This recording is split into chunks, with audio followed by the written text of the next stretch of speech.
강아지를 아무리 잘 키워도 7살이 넘어가면 슬개골 탈구도 심해지고 허리 디스크도 생기고 하면서 점점 아픈 데가 많아지고 하는데요. 나이가 들면서 조금씩 힘들어하는 강아지를 보면 내 마음도 같이 무너지는 것 같아요. 그렇지만 우리가 해줄 수 있는 건 우리 집 강아지가 조금이라도 덜 아프고 더 편하게 지낼 수 있도록 최선을 다하는 것이겠죠. 그래서 오늘은 슬개골 탈구로 고생하는 강아지들을 위해 통증을 조금이나마 덜어줄 수 있는 마사지 방법을 소개해드리려고 해요. 이 방법이 여러분의 소중한 반려견에게 조금이라도 도움이 되기를 바라는 마음으로 준비했어요. 천천히 따라해보세요. 이번 영상에서 소개하는 내용은 수의사 선생님에게 직접 배운 마사지 방법을 바탕으로 구성했습니다. 또한 국제동물물리치료협회에서 권장하는 강아지 관절관리법을 참고했습니다. 먼저 슬개골은 다리 근육이 힘을 내서 무릎을 구부리거나 펼 때 그 힘이 잘 전달되도록 하는 역할이에요. 이렇게 엄지랑 검지로 앞다리 근육을 한번 만져보세요. 앞다리 근육이 마치 작은 지렛대처럼 작동해서 무릎을 쉽게 필 수 있도록 도와줘야 하는데 슬개골이 탈구가 되니까 이 앞다리 근육이 너무 뭉쳐있고 힘이 많이 들어가게 되는 거예요.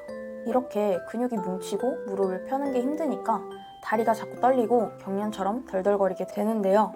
보호자분들이 여기서 많이 오해하시는 게 이렇게 막 떨리니까 오히려 건드리면 안 된다고 생각하는 경우가 많아요. 하지만 이건 큰 오해입니다.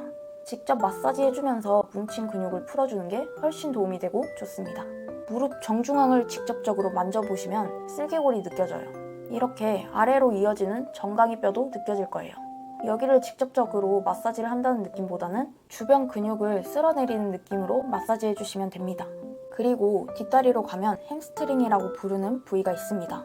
간혹 증상이 심한 아이들은 딱 만져보면 진짜 딱딱하게 심한 뭉침이 있는 아이들도 있어요. 여기도 천천히 이런 식으로 마사지를 해주세요. 또 슬개골뿐만 아니라 허리 쪽에 문제가 있는 아이들은 몸에 마비가 와서 다리를 똑바로 지탱하지 못하는 경우가 많아요. 디스크 때문에 몸의 균형이 깨지면서 운동 감각이 저하되기 때문인데요. 이런 아이들에게 도움이 되는 운동이 있습니다. 강아지의 발을 부드럽게 들어 올린 후에 바닥에 다시 닿게 하면서 다리 감각을 자극하는 간단한 운동인데요.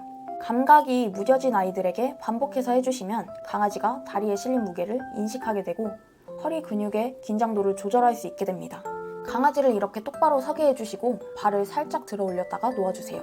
정상인 아이들은 다리가 제자리로 올바르게 돌아가는데 감각이 무뎌진 강아지들은 잘 안 돌아옵니다.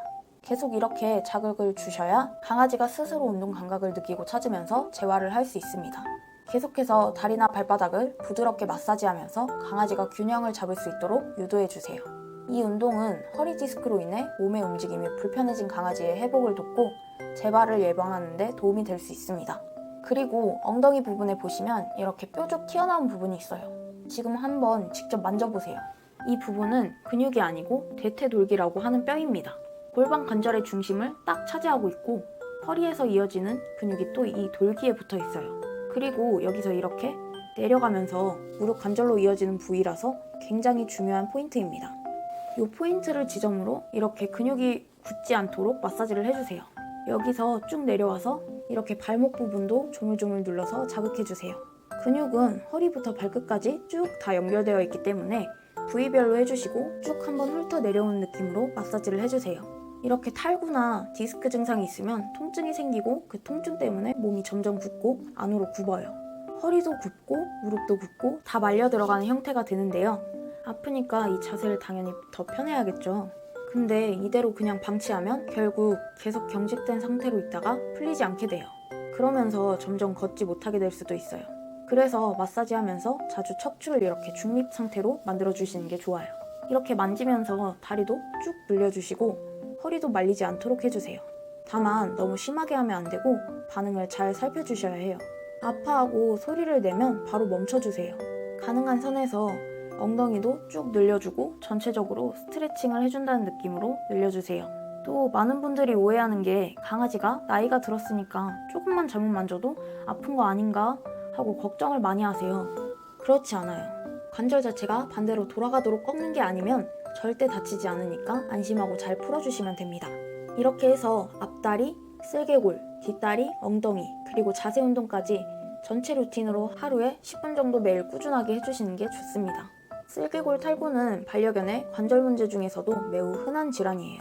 그래서 반려견이 조금씩 나이가 들어가면 이 문제로 고민하고 마음 아파하는 경우가 많을 텐데요. 때문에 흔히들 슬개골 탈구를 완전히 치료할 수는 없을까 고민하지만 중요한 것은 완치보다 꾸준한 관리라는 점입니다. 예를 들어서 사람도 어렸을 때 축구하다가 십자인대가 나가면 평생 무릎에 문제가 생기잖아요. 그럴 때 재활치료를 통해 꾸준히 관리를 해줘야 회복이 가능한 것처럼 강아지의 슬개골 탈구도 완벽히 고치기는 어렵지만 지속적인 관리를 통해서 통증을 줄이고 더 건강하게 지낼 수 있어요. 특히 마사지와 같은 비수술적 요법이 실질적으로 집에서 보호자가 해줄 수 있는 케어입니다. 특히나 질환이 심한 아이들은 하루하루가 고통스럽게 느껴질 수 있기 때문에 매일 꾸준히 루틴적으로 해주시는 게 큰 도움이 됩니다. 슬개골 탈구는 대부분 주변의 근육과 인대가 약해지면서 발생합니다. 반려견의 슬개골이 원래 위치에서 벗어나며 다리의 움직임이 제한되고 통증을 유발하죠. 따라서 슬개골을 지지하는 근육을 강화하는 것이 탈구를 예방하거나 증상을 완화하는 핵심 전략입니다. 그래서 노견일수록 운동과 마사지는 슬개골 주변 근육을 강화하는 데 필수적입니다.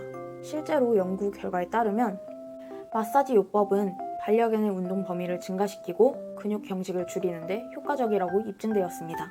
마사지의 목적은 단순히 근육을 풀어주는 것에 그치지 않고 근육과 관절에 자극을 주어 혈액순환을 개선하고 염증을 완화하는 데 있습니다.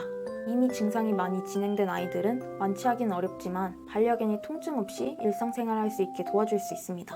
추가로 도움이 될 수 있는 팁을 몇 가지 더 알려드려 볼게요. 첫 번째, 온찜질로 근육을 이완시키기. 마사지 전후로 온찜질을 해주면 근육이 이완되는 효과가 있습니다. 뿐만 아니라 혈액순환을 촉진시키고 경직된 근육을 부드럽게 풀어줄 수 있어서 더 효과적으로 마사지를 해줄 수 있습니다. 그래서 5분에서 10분 정도 온찜질을 시행한 후 마사지를 시작하는 것이 좋습니다. 두 번째, 환경적인 요인. 슬개골 탈구가 심한 경우 마사지만으로는 증상 개선이 어렵기 때문에 반려견이 생활하는 공간에서의 환경 개선도 필수적입니다. 미끄러운 바닥은 슬개골 탈구를 악화시킬 수 있습니다.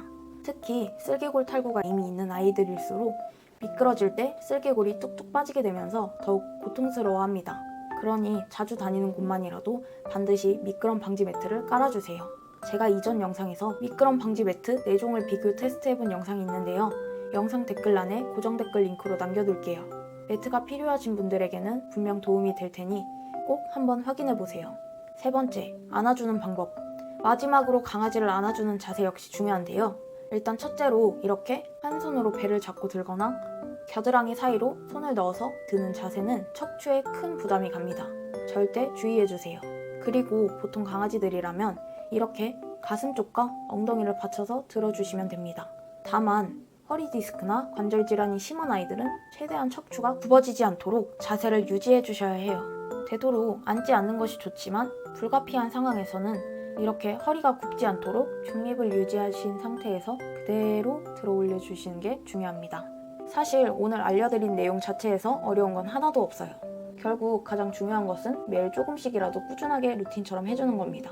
저희 본가에서 함께 키우던 초코도 14살이 되다 보니 걷는 것도 힘들어하고 허리 디스크 증상 때문에 마비가 오곤 해요. 오랫동안 함께한 강아지가 이렇게 힘들어하는 모습을 보면 참 마음이 아픈 것 같아요. 제가 독립하게 되면서 자주 신경 써주지 못해서 미안한 마음이 많이 들어요. 그래서 집에 갈 때마다 이렇게 꾸준히 마사지도 해주고 신경 써주려고 노력하고 있어요. 저는 어릴 때부터 강아지와 함께 살아오면서 정말 많이 배우게 된 것 같아요. 한 생명을 책임지고 키운다는 일이 정말 감사하다는 걸 요즘 들어 더욱 느끼고 있습니다. 그런 반려견이 아플 때 마음이 무너지는 건 모든 보호자분들이 겪는 일일 거예요. 저 역시 저희 집 강아지들이 아프거나 이별을 하게 되었을 때는 말할 수 없는 무력감과 좌절감을 느꼈었습니다. 그래서 더욱 이렇게 여러분과 강아지 건강을 위한 정보를 나누는 것이 저에게 큰 의미가 있습니다. 이 영상을 보신 여러분이라면 반려견을 가족처럼 생각하고 애정하는 분들일 거라고 생각합니다. 우리 강아지들이 더 건강하게, 덜 아프게 지낼 수 있도록 함께 노력해 나가고 싶어요. 저는 앞으로도 반려견의 건강과 행복을 위해 더 좋은 정보와 팁들을 꾸준히 준비해서 여러분께 전달해 드리겠습니다. 만약 이 영상이 조금이라도 도움되셨다면 구독과 좋아요를 눌러주세요. 최근 구독자가 많이 늘어서 저와 같은 마음을 가진 분들이 많이 함께 해주고 있어요. 이 여정에 동참해 주신다면 정말 감사하겠습니다. 여러분의 반려견이 건강하고 행복한 하루를 보내길 바라며 끝까지 시청해 주셔서 감사합니다.